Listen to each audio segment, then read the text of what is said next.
Isang pinagpalang umaga sa inyong lahat. Ngayon ay nag-aaral tayo ng panitikang panlipunan at ako si Binibining Jessa Escada para sa unang semestre ng 2022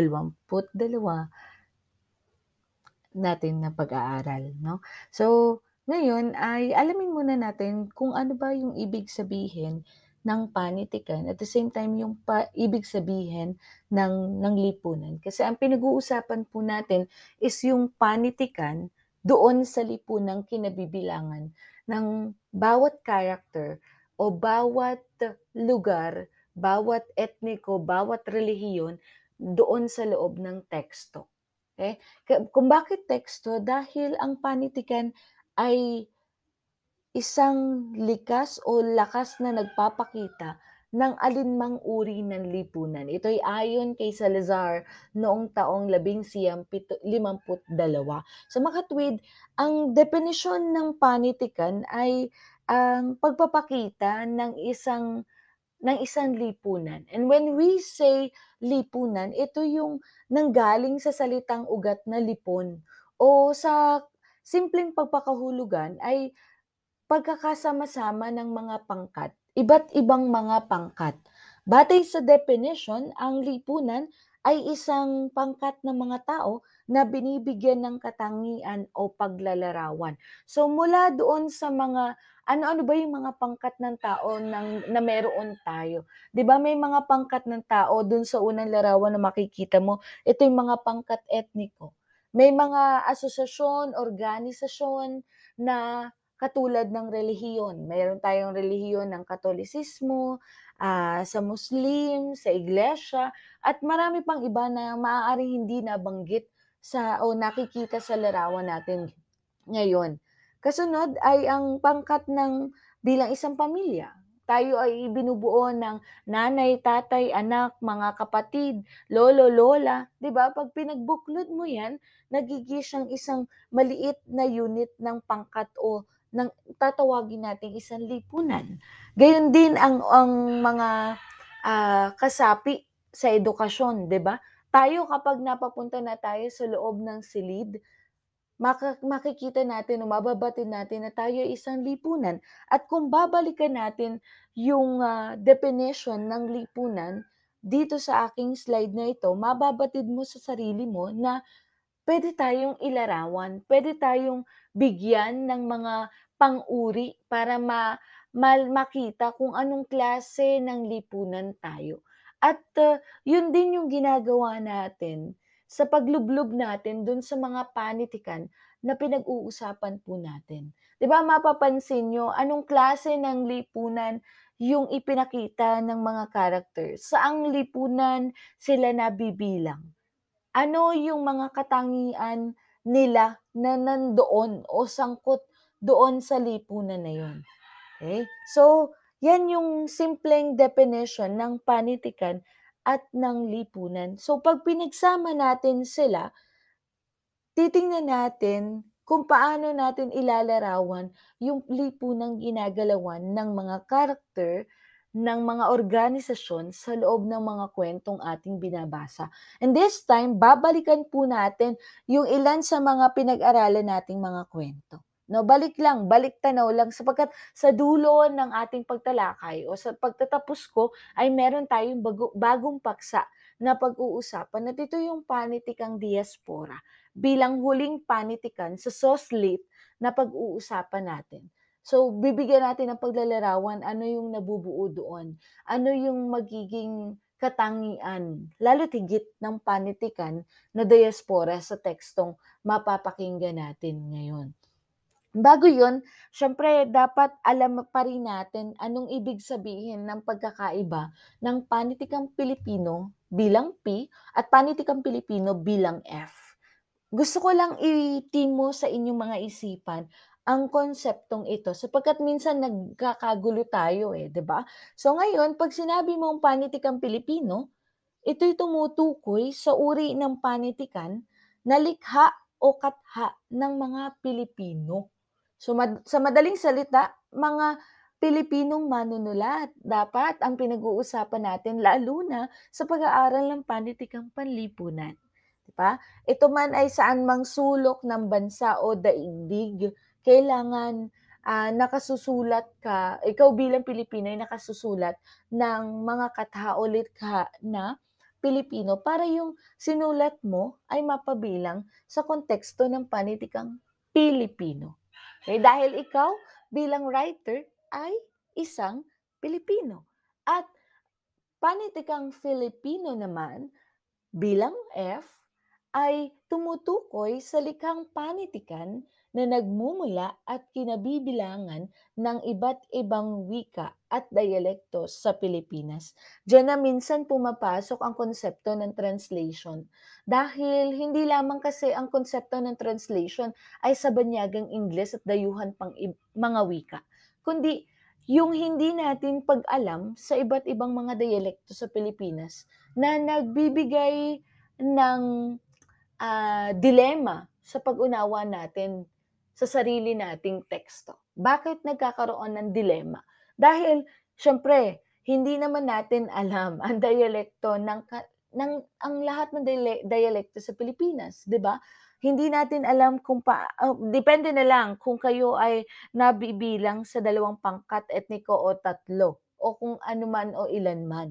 'Di ba? Bakit ko nasabi 'yun? Dahil tayo bilang Tagalog na, pangkat etniko hindi o may diyalekto rin ng Tagalog, hindi gano'n kadali na maintindihan natin yung, diyalekto ng Cebuano, yung diyalekto ng Kankanai, yung diyalekto ng mga Ilonggo, Ilocano, at iba pang mga pangkat etniko sa Pilipinas. Sa madaling salita, meron tayong dilema sa pagkaunawa pero tatawagin pa rin natin na panitikang Filipino ang, ang mga panitikan na hindi natin naiintindihan ngunit nakasulat sa diyalekto ng Pilipinas.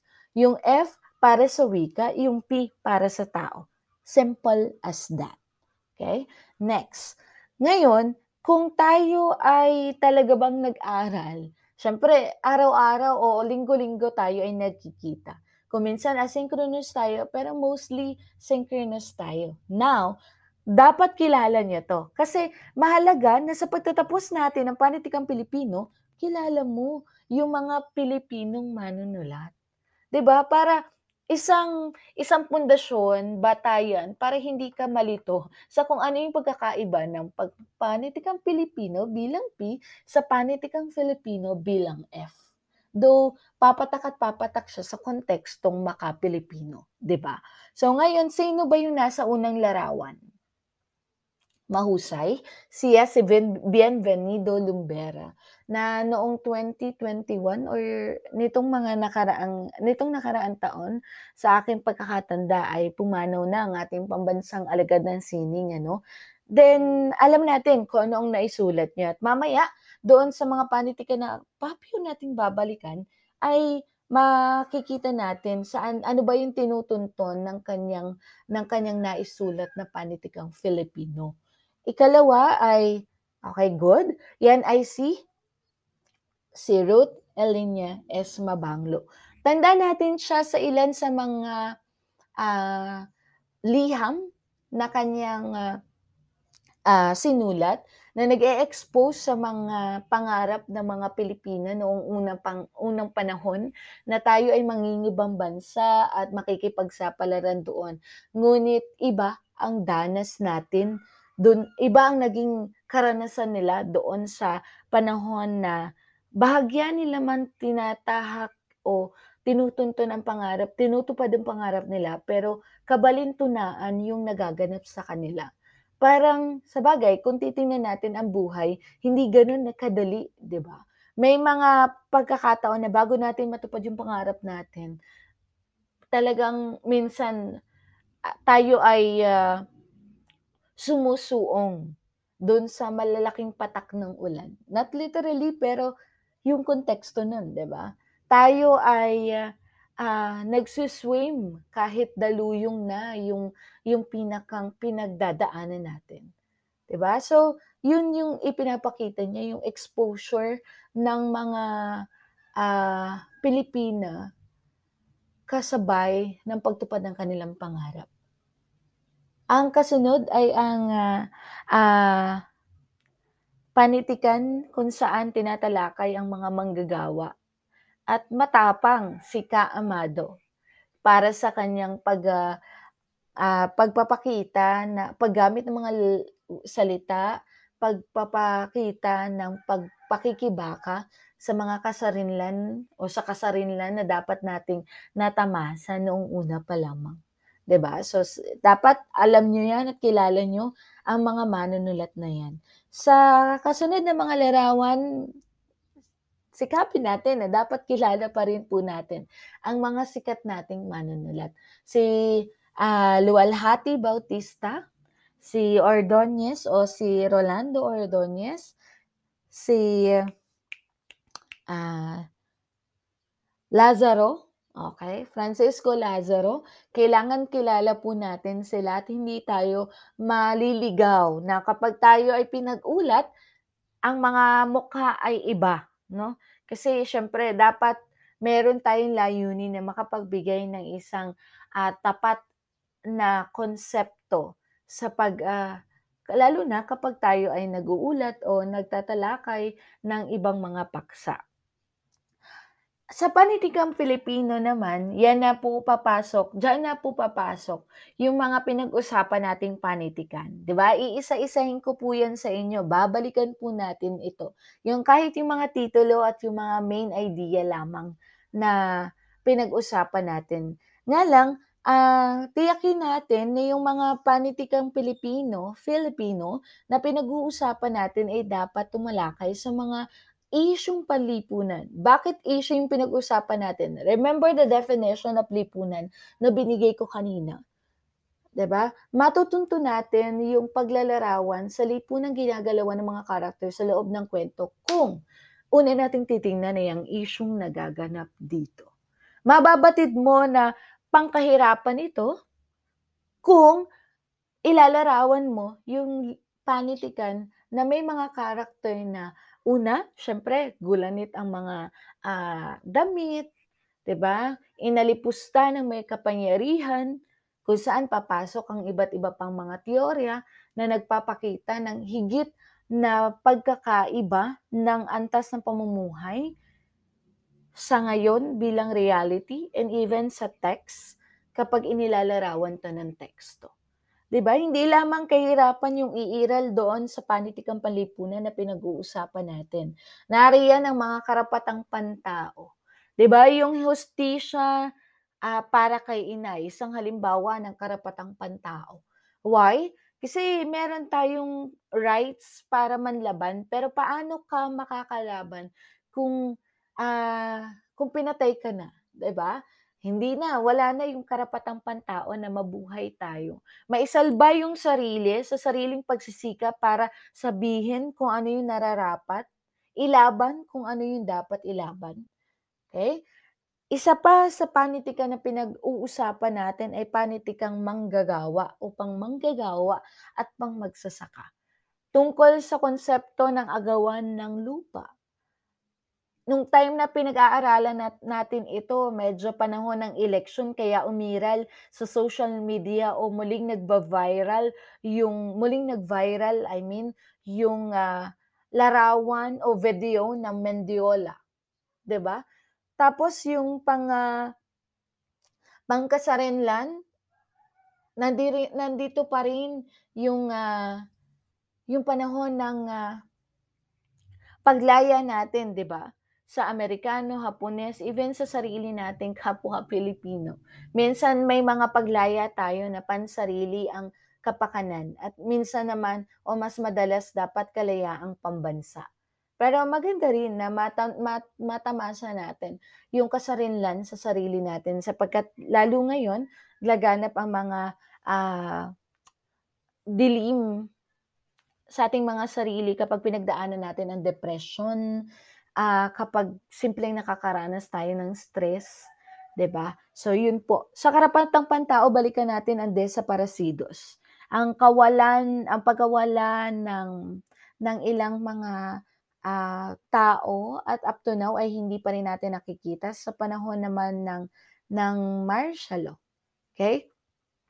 Pangkat minorya ang pagtalakay naman natin sa mga pangkat etniko sa Pilipinas, paanong ang mga minorya na ito ay inilalaban natin, ibinibigay ang dapat para sa kanila, napapansin sila ng pamahalaan, ng hindi lamang ng mga politiko sa panahon ng eleksyon, kundi dapat ay kabilang siya doon sa mga kumbaga natatamasa rin niya ang natatamasa ng nasa siyudad. 'Di ba? Then maya-maya ay pag-uusapan naman natin ang migrasyon o ang ideya ng diaspora. Medyo maganda ang paksa na 'to 'no, dahil mainit na balita ang paghihiwalay ni ni Moira at ng kanyang asawa sa 3 taong pagsasama. Parang bigyan ko kayo ng clue sa kung ano ang ideya ng diaspora. When we say diaspora, para kang napalagak sa isang lugar na hindi mo naman gusto. Hmm, okey? So, mamaya babalikan natin si Moira kapag may time tayo, paano naging diaspora ang kanyang konteksto. Okey, sige po. So, dun sa ating pagtalakay ng mga panitikan, remember yung mga layunin na lagi nating tina-target at batay sa pamantayan kapag kayo'y nag-uulat, naroon po yung pagtugon dapat sa layunin. Babalikan ko lang kung ano yung mga pinaka-base na layunin natin dito sa ginagawa natin sa panitikang panlipunan. At ang una doon ay mapalalim ang pagpapahalaga sa sariling panitikan.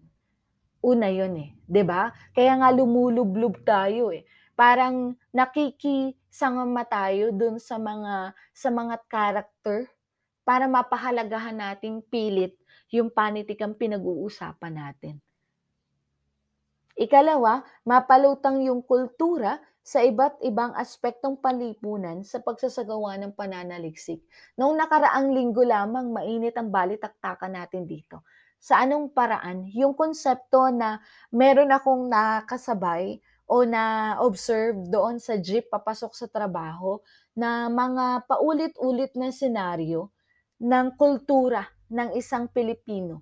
Hindi naman generally Pilipino. Kumbaga ng isang pangkat o ng isang pangkat ng, natin na meron ng namamalimos, ano yung paraan ng pamamalimos nila, bakit nila ginagawa yun, gusto nating matuntun ginagawa nila, yung rason bakit nila ginagawa yun. Kaya 'di ba nag-e-end up tayo na maganda pananaliksik 'to, kung puwede samahan mo ko Cherry 'di ba? O Ana o Mark para magawa itong pagsasagawa ng pananaliksik na ito. Ikatlo, maipakita ang dinamikong ugnayan ng panlipunang realidad at ng panitikan.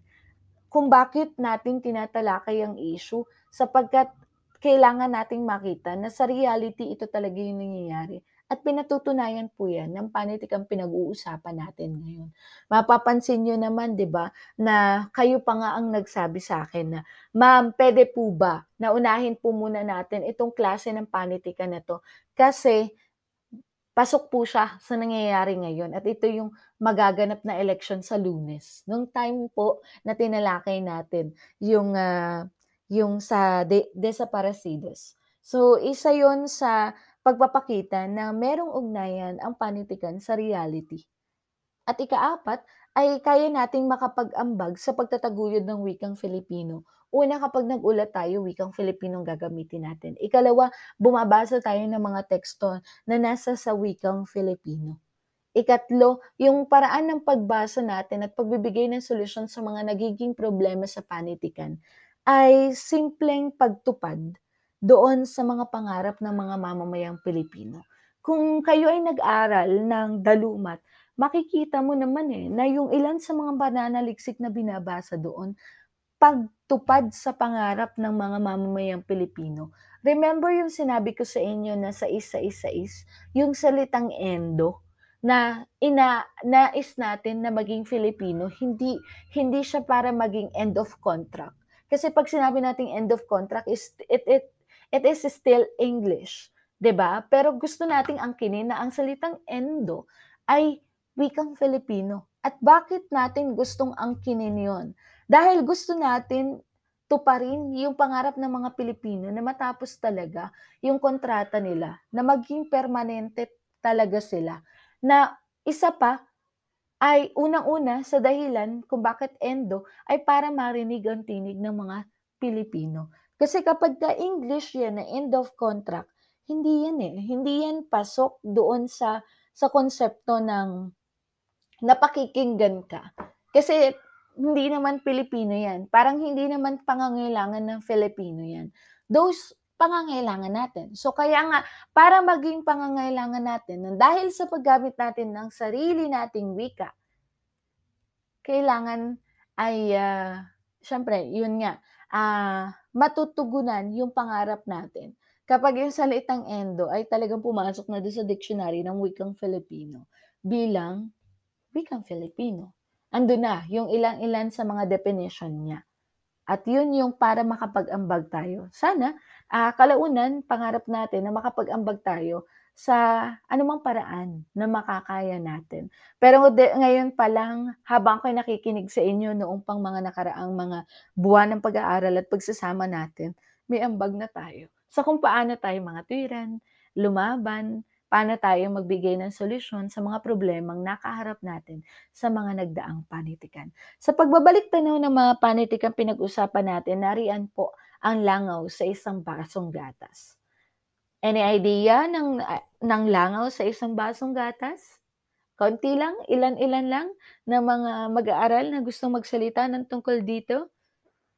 Puwede niyong maging gabay ang maikling konsepto na nasa slide natin today, pero sa isang langaw sa isang basong gatas, alam natin na walang langaw na tinalakay do'n sa teksto. Walang baso, walang gatas na tinalakay sa teksto. Pero isang palilirawan, kung makikita mo, ni Amado V. Hernandez, paano pinitik natin ang langaw do'n sa baso ng gatas. And kung babalikan natin yung pagtalakay last time, sinabi niyo na, "Ma'am, 'di ba, ang gatas isang konsepto na mayaman kayo kapag 'yan yung iniinom niyo. Ta's kapag 'di ba may dumapong langaw, pinipitik talaga naman natin." Which is true, 'di ba? Tsaka nadudumihan tayo sa langaw. Parang ang liit-liit nung langaw. Hindi literal na maliit, pero kung titingnan mo, para yun yung mga mahihirap na pinitik ng mga mayayaman dahil ayaw nilang dumapo kayo dun sa lugar ko, which is dun sa gatas. Parang literal na paglalarawan pero alam mong may laman, 'di ba? Yun yung konsepto ni, Amado V. Hernandez patungkol dito sa langaw sa isang basong gatas. Natugunan naman natin, nabigyan natin ng grado, so ano pa yung ilan sa mga panitikan. Tinalakay rin natin ang ibong mandaragit, 'no? So, tungkol saan ba itong ibong mandaragit na ito? Tungkol ito sa isang gerilya kay Ka-Amado pa rin. 'Di ba, na siya mismo ay naging gerilya nung mga panahon na yun dahil nga sa pagnanais niya na, makipagsapalaran at the same time ay makaalpas dun sa pananakop ng mga Hapones nung panahon na yun. Inilarawan din natin 'to sa parang talagang isang agila, 'di ba? Na parang kung i-imagine mo nung panahon na dumarating ang mga Hapones sa Pilipinas, ano, na nagtatago kasi baka madagit tayo. Yung haiku, naalala niyo yung haiku ni Gonzalo K. Flores na binigyan ko ng sarili kong pagsasalin, na ang babae nangatal sa paglapit mo, 'di ba? Meron tayong gano'ng haiku, eh. Kung naaalala niyo, medyo mainit nga rin ang usapan natin patungkol dito. Kasi 'di ba nung time na dumarating yung mga Hapones na 'yan, medyo, nakakatakot at siyempre kapag lumipad pa lang ang isang ibon na may malaking pakpak, talagang alam mo na kapag na natapatan ka nung pakpak na yun, nung una maliwanag pero biglang nagdilim dahil nga, natakpan ng pakpak niya, alam mo na parang dadagitin ka niya. So, parang ganun din yung nangyari sa Pilipinas nung time na yun. At maganda at mapalad lamang na meron tayong kagaya ni Ka-Amado na, tumutulong para sa kasarinlan ng ating bansa. 11 konsensya ni Rio Alma o Virgilio Almario, ang laman ng tula ay tumatalakay saan? 'Di ba kung babansahin ninyo yung dalawang piling saknong na inilagay ko diyan, nakalagay rito, "Ang dangal ay nasaan, hindi nararapat. Mundo ng batasan ay mundo ng bulag. Salamat at ngayon may onseng matatag, magtanghal ng bagot ulirang dignidad. Ilan lamang sila, ngunit natatangi, pag-asang sumagip sa bayan at lahi. Laban sa batasang bahay ni Katale, ang haligi ball, loob ay pusali." Ano yan? Yung konsepto ng labing-isang konsensya ay tumalakay sa franchising ng ABS-CBN. 'Di ba? So, mayroong labing-isa na pumapanig na hindi ito dapat o ma-renew dapat yung franchise nila. Pero, ipinapakita ni Rio Alma, matapang na ipinakita na hindi lahat ng politiko na nandoon ay talagang mayroong dignidad para ilaban yung dapat ilaban. Kasi nga marami yung mga taong mawawalan ng trabaho. At yun ay, karapatang pantao, 'di ba, nating makikita dahil yun yung kawalan ng parang biglaang pagpapatanggal. Though siguro may mga problema pero sana mayroong pagkakataon, may ikalawang pagkakataon. Desaparecidos ang mga nawawala noong panahon ng martial law, isinulat ni Luwalhati Bautista. At talamak mainit ang ating usapan dito. May mga video tayo na ipinalabas patungkol sa martial law at siguro ay ilan na nakapagpabago sa mga panahon na dapat tayo ay boboto. 'Di ba? Maaaring hindi natin pwedeng balikan, pero bahagi, remember na naging bahagi ng kasaysayan. Next, ang Iho Iiha de Puta na isinulat ni Rogelio Ordonez. Medyo matalim at mapaghimagsik ang konseptong ito, 'di ba? Kung babasahin mo, kaluluwa ko'y matagal nang nakabartolina, nagdurugo sa latigo ng inhustisya at pagsasamantala.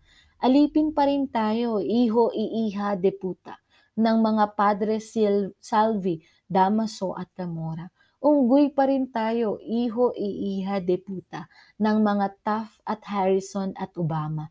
Busabos pa rin tayo, Iho Iiha de Puta, ng mga Diyos-Diyosan sa hasyenda, ng mga Panginoon sa pabrika at empresa. Nakabilanggo pa rin tayo, Iho Iiha de Puta, sa bawat kuta ng uring mapagsamantala. Biruin mo, sa dami ng mapagsamantalang o pananamantalang nagaganap sa lipunan, hindi ka makapapayag na ang mananamantala sa iyo ay bahagi ng pagpapakilala sa Panginoon. 'Di ba? Nagsisilbi sa Panginoon. At ito yung mga praile na nang-alipusta sa mga madre noon. Remember nyo, yung 'di ba ayaw nila na gumagamit ng contraceptive, 'di ba?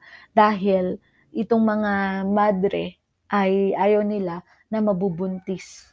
So medyo masakit sa point na 'to, 'no? At mahirap paniwalaan. Pero paumanhin po kung nakaharap itong mga larawan ng praile, hindi naman po sila yun, 'no. Ang suot lang nila yung pinagbatayan natin para sabihin natin sila yung mga larawan ng praile noong unang panahon, okey? Okay, tinalakay rin natin ang lupa ni Bienvenido Lumbera, panahon na kung saan, talaga diyan sa larawan na 'yan, ito po talaga 'yun, ang, pag-alala natin sa panahon ng Mendiola. So kung mababatid mo, tatalakay siya sa ika-4, tutugon siya sa ika-4 na layunin na magkaroon ng dinamikong ugnayan, yung panitikan at yung realidad. So nung panahon na sinulat ni Bienvenido Lumbera ito, ay panahon na nagaganap yung Mendiola Massacre, 'no? At kung titingnan natin yung ilan sa mga linyahan, basahin natin ng bahagya. Basahin mo, sige po. "Alalahanin lamang isang araw, isang mapulang araw, ang lakas naming mananalaytay sa bisig ng buong bayan at sa araw na iyon kami ay lupang aalsang bundok ng bato at tiningkal, guguho, tatabon, magbabaon. Sa unting nagkait sa amin, ng tinatawag ninyong hustisya sosyal. Okay, medyo, parang bago mo makamit 'no, yung hustisya ay talagang ipagkakait muna talaga nga sa'yo 'no. Isa pang konsepto ay pag-alala talaga siya sa nakaraan, sa kung ano yung naganap nung panahon na medyo wala. Agawan talaga sa lupa na ibigay mo yung sa amin pero nauwi sa isang madugo, mapulang araw kung tawagin, 'di ba? Next, ang sinulat ni Epifanio Matute, ang Sanay Saging, isang satirical na satira kung saan pagpapatawa ang konsepto. Pinakanta ko pa nga ito or siguro sa iba ay, pinatalakay natin na yung pambansang awit ng Pilipinas ay napalitan na natin, na mapapansin din natin na pinipilit doon sa sanaysay na sana ito yung pambansang prutas ng Pilipinas pero hindi maaari, 'di ba? Meron tayong mangga at 'wag na nating palitan 'yun. Puwede, pero mangyayari kasi baka tayo ay tawaging hindi mga Pilipino kundi mga, ah, Monkey Filipino. Kasi nga ang unggoy ay meron ding satira o pagpapatawa patungkol sa mga ang saging may pagpapatawa sa paggamit o sa pagiging unggoy nito, 'di ba? Next. Hindi naman sa pagiging unggoy, kundi yung pagkain nito bilang ng mga unggoy. Kung ang unggoy ang kumakain madalas ng saging, paano na tayo tatawagin kung magiging saginisasyon ang Pilipinas. Tinalakay rin natin ang tatsulok para sa, pagpapakita ng mga nakatataas at nakabababa sa lipunan natin. Ang sinasabi na ang tatsulok sa Pilipinas, sa watawat, ay sumisimbolo ng pagkakapantay-pantay. Pero naging, kabalintunaan ito ng liriko ni Bamboo sa kanyang awiting Tatsulok. Hustisya para kay Ina, medyo mainit itong kay Jeannie Borse. Bakit? Kasi sa huli mababasa mo ang mata sa mata, ngipin sa ngipin, 'di ba? Na yung palang nanliligaw sa'yo tatay pala niya yung pinakang nakapatay sa sarili mong ina na pilit mong hinahanapan ng hustisya. Medyo masakit yun dahil unti-unti ka ng nagmamahal pero parang bakit mahirap magmahal. Tapos ang masaklap ay kinain rin tayo ng sakit na pinagdaanan natin. 'Di ba nung papakilala siya dun sa tatay dahil alam naman nung lalaki na mali rin yung ginawa ng tatay niya, anong nangyari? Hindi natin puwedeng sabihin na pinatay ng karakter pero doon sa huli may nakalagay na mata sa mata, ngipin sa ngipin.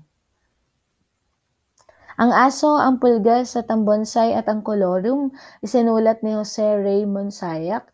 Kapagka tinalakay natin o binalikan natin ang mga panitikan na 'to, ang panitikan na ito yung pagsasalarawan natin sa mga, ginawa ng character sa loob ng panitikan. Parang may aso, may pulgas na parasite, 'di ba? May bonsai at may colorum. Kung iisa-isahin natin, medyo mahaba yung kanilang naging tungkulin, pero ang kontekstong ito ay pagwawakas sa ideya ng inilalapat natin yung titulo dun sa mga character sa loob ng panitikan. Ikalawa sa huli, kung di ako nagkakamali, ay ang daluyong ni Lazaro at mula sa daluyong bilang isang problema ay naghahanap rin tayo ng daluyong naman na magiging solusyon o naghahangad tayo ng tinatawag naman nating daluyong ng pagbabago. Mga rebelyon, mga, pananakop ang nagaganap sa konseptong ito. Which is hindi natin maikakaila sa mga panitikan pinag-uusapan natin dahil, panahon ito lahat ng pananakop, mga panahon ng, ah, hirap tayo mapalaya ang sarili at mapalaya ang bansa. Pinag-usapan rin ang liham ni Pinay mula sa Japan. So, ito na nga po yun 'no, exposes ng distinct point of view ng mga ambitious, enthusiastic na mga Filipina noong panahon na ito, na naisulat siya. And may mga bulgar tayong mga salita dito, 'di ba, nung tinalakay po natin siya. Next, Red ang luha ni Michael, homosexuality, ang pag-iibigan ng dalawang pareho ang gender, pero meron tayong konsepto dito na sana meron din tayong ginawa. Kung nalaman natin yung mahal natin ay meron palang sakit, meron palang dapat tugunan sa kanya, 'di ba? Yung isa sa karakter natin ay nabaliw at yun, isang pananagutan sa atin na kapag tayo nagmamahal, pananagutan natin yung taong minamahal din natin. Hala, bumibigat 'no? Pero ngayon ay tawagin na natin ang tatalakay ng panitikang migrasyon o diaspora, kung bakit papasok si Moira, kung bakit ilan sa atin ay makakaugnay dito. Kasi when we say migrasyon o diaspora, hindi lang naman ito tumatalakay sa pangingibang bansa and then napapunta tayo dun sa place na hindi naman pala talaga natin gusto. Kung bakit si Moira, kasi minsan napapapunta tayo sa lugar, sa tao na mali pala, 'di ba? Hindi pala tama. So, abangan ang bagong kwento ni Moira, ay bagong kanta ni Moira 'no. But anyway, pag-usapan na natin ang panitikang migrasyon at diaspora, tawagin natin na tagapag-ulat na sina Glyza na tatalakay para dito.